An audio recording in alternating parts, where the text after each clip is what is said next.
আর সম্বন্ধ না করিয়া মরিলে পরে তুমি পড়িবে রে মনে বিষম ফেরে। মহাজন বললেন গৌর চরণের সঙ্গে তোমরা সম্বন্ধ করো। বিষম ফের কি বাবা? আপনার 84 লক্ষ জনি ভ্রমণ করতে হবে।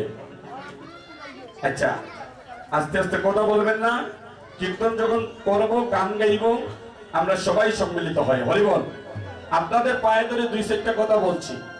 আপনাদের এলাকার ছেলে মনে করে যদি একটু কাজে লাগে, আপনারা এই কথাগুলো কাজে লাগাবেন। কারণ কীর্তনে চলে গেলে আর এই কথাগুলো আর এই পরিবেশটা থাকবে না। সবাই আমরা নৃত্য করব, ভগবানের গুণগান গাইব। কি কথা? আমাদের প্রজন্ম যারা আছে এদেরকে শিখাতে হবে ভগবানকে কিভাবে ভক্তি প্রণাম করতে হয়। অনেকে এসে ভক্তি করছে, আমি দেখতে পাচ্ছি, সঠিকভাবে প্রণাম করতে পারছে না।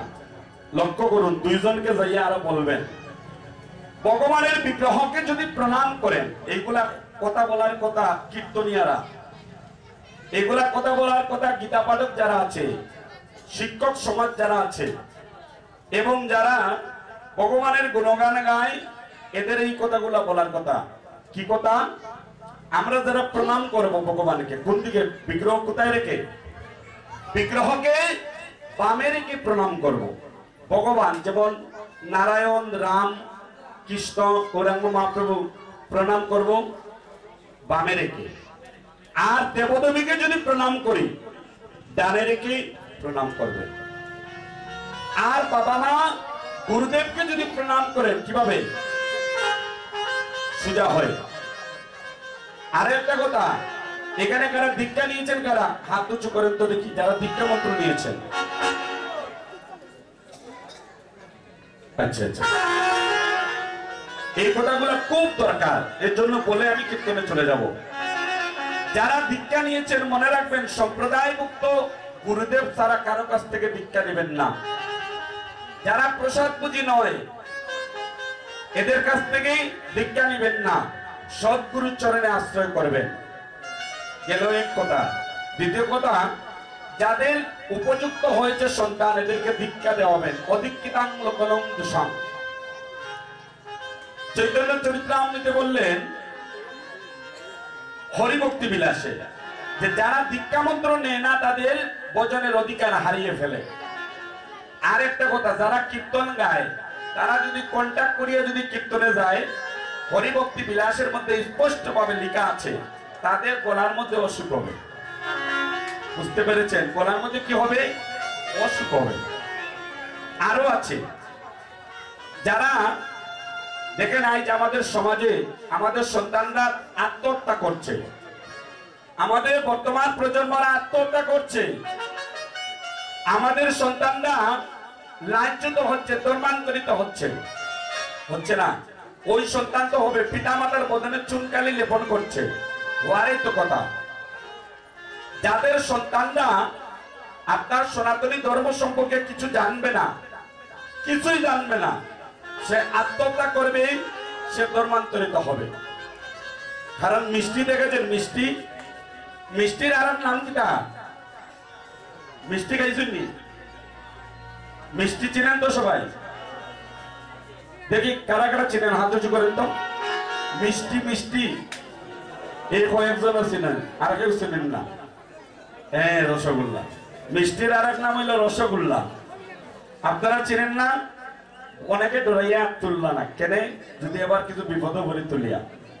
এই মিষ্টিটা যদি গালের এক সাইডে রাখি দেন, এটার স্বাদ বোঝা যাবে না। জিহ্বারে স্পষ্ট করাইলে স্বাদ বুঝতে পারবেন। তদ্রূপ ভাবে কৃষ্ণ নামে কি আনন্দ ডুবলে জানা যায়, আর যেই ডুবেছে সে জেনেছে অন্যের জানাবি সন্ধ্যায়। আপনার সন্তান যদি রসামৃত সুধা যদি জানে, ওই সন্তান আর কোনোদিন আত্মহত্যা করবে না, ধর্মান্তরিত হবে না, আপনার সন্তান লাঞ্ছিত হবে না। কৃষ্ণ প্রেমানন্দ হল।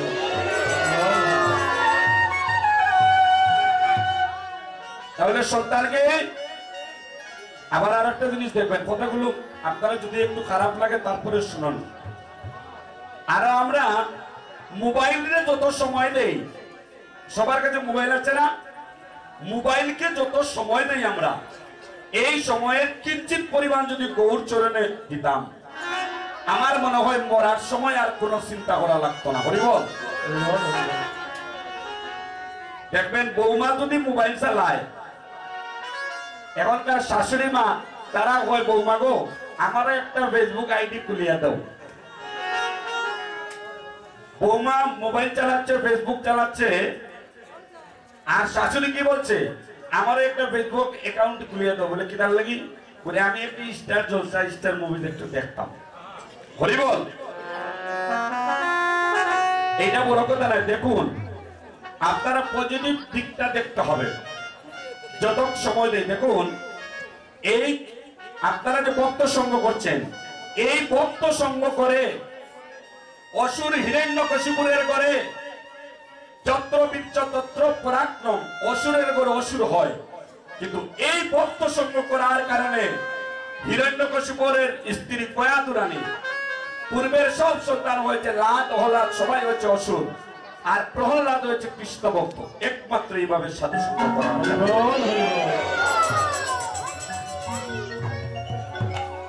বুঝতে পেরেছেন সাধু সঙ্গের যে কি কিবা? কি বলেছিলাম? আমাদের সন্তান দিগকে নাম জপ করা শিখান, সদ্গুরুর চরণে আশ্রয় করান, আর সনাতনী গ্রন্থ যেন স্টাডি করে, সম্পর্কে ধর্ম সম্পর্কে যেন জানে, তাইলে ওই সন্তান আর কখনো লাঞ্ছিত হবে না। বুঝতে পেরেছেন ভক্তগণ? এই কাজটা আমাদের প্রত্যেকের করতে হবে।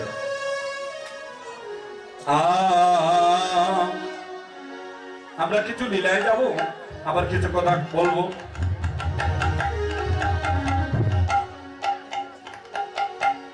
ওরে আসি